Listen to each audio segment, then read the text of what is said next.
Catherine on books, and today I'm going to be featuring the first of my Short Story Friday reads, and I've chosen a selection of short stories for us to look at in October. So here they are. First one is Catching the Light, Mary Grand. This is a short story collection for women, 4 compelling short stories. Beautiful cover here, lovely sunset on the beach. So we'll look at what's in there. Next one, In Their Shoes by LJ Higgins. Really lovely collection of short stories. There's a couple of real 5-star reads in here which I'm going to be featuring this month.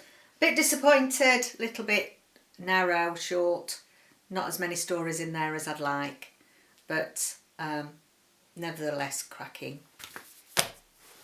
And then every year I like to buy a selection of the Goodreads short stories. They're only £1. First one is Forewarned by Jeffrey Archer. So although the quick reads and the short stories, we do have some really well-known authors that contribute to this every year. Very short, but cracking good read just the same. I usually put one in my bag when I'm going for a hospital appointment or going to the doctors, that sort of thing, because you're usually waiting, aren't you? You never get in on time. So, you know, it's quite easy, something easy to read. You don't have to concentrate on too much. So that's the selection from him. Next one is Anne Cleeve's Too Good to Be True. I've already mentioned Anne Cleeves. She's one of my favourite authors, Murder Mysteries. It's part of the Shetland series that's on television, and just a short story featuring Inspector Perez. Again, really nice read. And then finally, Simon Koenig, Wrong Time, Wrong Place. This isn't a collection of short stories, it's just a short story in itself, but goodness me, does it pack a punch. And I was sat in the doctor's surgery with this, and I was so engrossed in the plot of it that I missed them saying my name. So be careful what you take to the doctor's surgery, that's the moral of this tale. Again, really good story. I'm hoping to feature this month. Okay, so there we go. These are the books that I'm hoping to give you a little taster of this month. And if you'd like any of those, I shall link below so that you can read along. Mind you, I say I'm going to link below, but I've not worked out how to do that yet. So, hopefully so. I want to really, at the moment, say a good thank you to the Little Book Owl, because her videos have been great in showing new booktubers how to set things up and give us some good pointers, so I'd like to thank her for that very much. Now if you're watching, or if anybody's watching that can help me how to put the links in down below for the books that I'm reading, I've not got, you know, I keep trying to find that bit and I haven't quite mastered that yet, so that would be great. Okay, thank you. Okay, so we're going to go to our story today, and also reading along with us. So you might hear some barking, some scuffling or whatever if somebody goes past the window. But I've got my dog Nelson here. He's my lovely cockapoo. So I'd like to perhaps introduce him now while he's sitting still. Otherwise we won't catch him. Nelson, good lad. Say hello to the camera. Say hello to everybody. Good boy. Good lad. There we go. So there's my lovely dog. All my boys have left home now, so he's my baby. So here we go. This week's short story, it's In Their Shoes, LJ Higgins. And the first one that I want to read is a really lovely story called Special Day. Now you'll have to excuse me everybody, I have to take my glasses off to read, because my last video I was that busy going like this that it just looked ridiculous. So here we go, I'm going to take my glasses off. And this is called A Special Day. A sharp sound rings through the room, waking me from my deep sleep and forcing me to peel open my eyes. Reaching across to my bedside table, I fumble for a moment before finding the off button on my alarm. Immediately my stomach begins churning and I sit up rubbing it softly. I slide on my bathrobe and slippers that have been placed neatly on my dressing table and make my way out into the kitchen. Carly and Jazz's eyes light up as I enter the room, their faces looking much fresher than mine feels. They squeal with excitement, and I can't help but smile along with them. Carly hands me a warm coffee, and we sit down together at the marbled breakfast bench for a breakfast of bacon and eggs. "I can't believe today is finally happening," Jazz cries out, unable to contain her excitement. My stomach gurgles at odds with my permanent smile. Is it nerves or the delicious smell rising from my plate that has my body in such a confused state? "Are you ready for this?" Carly asks. Her mouth is half full, but she swallows down her breakfast with a glass of juice. I breathe in deeply, allowing the food to fill the areas of my stomach that have been uneasy. I couldn't be more ready. I've waited years for today. I'd begun to lose hope that it would ever be possible. But here I sit with my best friends, starting the day that would be one of the most important days of my life. After breakfast, I change into a baggy shirt and track pants before pulling into Carly's blue Kia Rio. Pulling?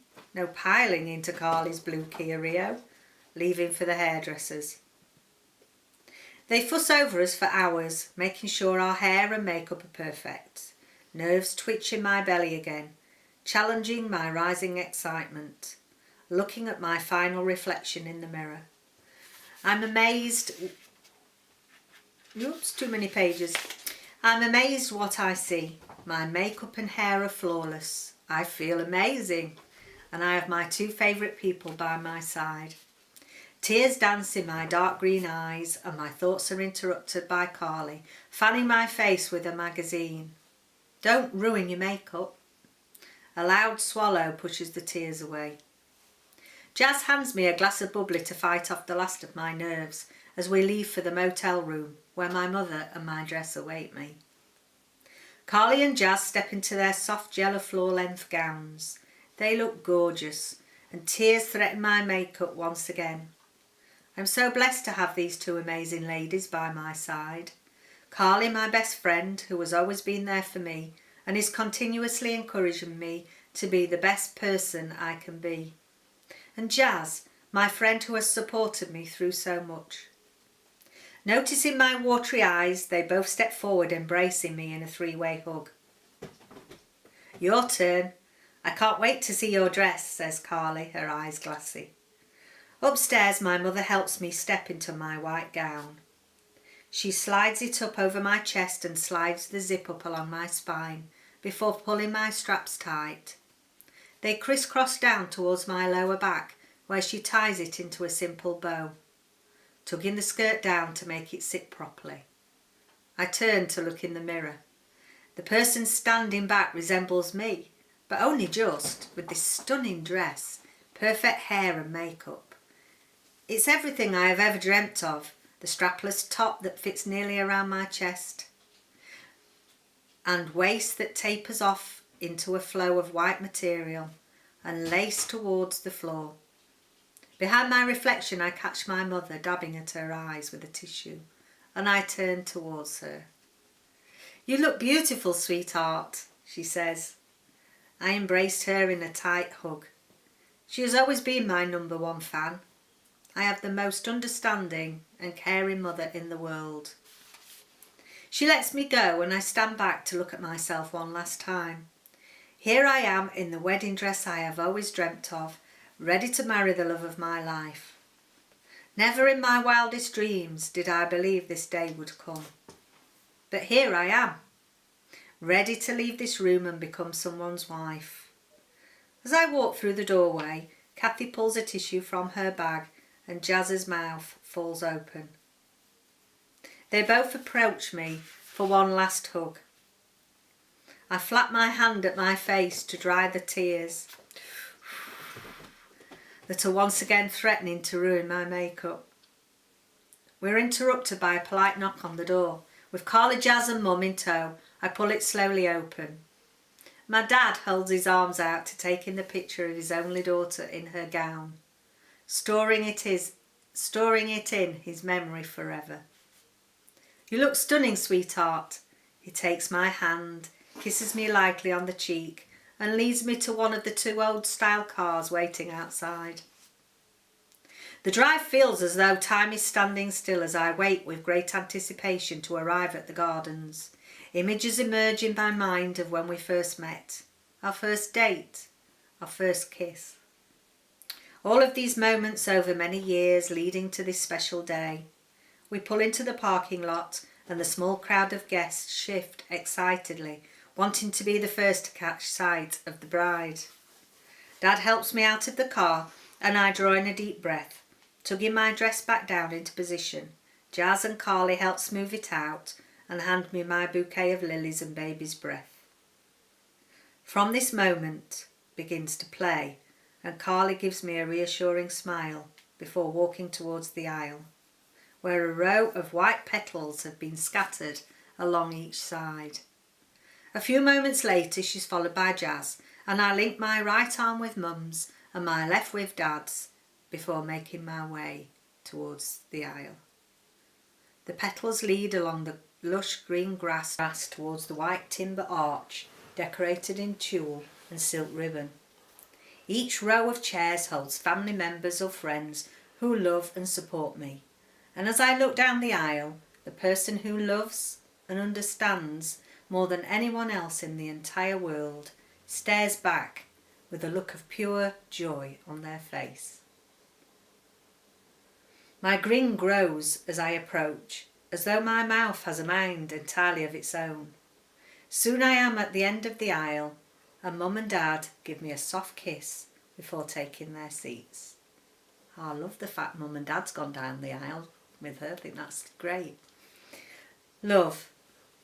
It's a universal feeling that connects all humans across the world. From the moment we are born, we are taught to love, and we spend our entire lives trying to find it and keep it. Love binds 2 individuals and makes them as one, enriching the lives of all of those who are witness to it. Marriage is a lifelong commitment, a bond that joins 2 people for better or for worse. We are gathered here today for the much anticipated wedding of Stacey and Devin. Please face each other. We both turn, our eyes locking together, full of love and happiness. We take each other's hands softly, and I take a deep breath that reverberates around my whole body. Do you, Devin, take this woman to be your lawfully wedded wife? I do. I say it clearly and with conviction, so there is no doubt in anyone's minds. Do you, Stacey, take this woman to be your lawfully wedded wife? I do. Her smile reflects my own, and I could not be happier that I am finally able to marry my best friend and my soulmate. I now pronounce you wife and wife. You may now kiss the bride. Oh, lovely. So, in their shoes, LJ Higgins. Just really need to say that all rights and copyrights are reserved to LJ Higgins for the short story that I've just read out. Obviously all thoughts about books that I've mentioned are my own, and I haven't been asked by the authors to give my thoughts and opinions on this. They're all entirely my own. So thank you very much for watching. If you've enjoyed any of these books, then please look out for them, and I'll see you next time on Friday Reads. Bye for now.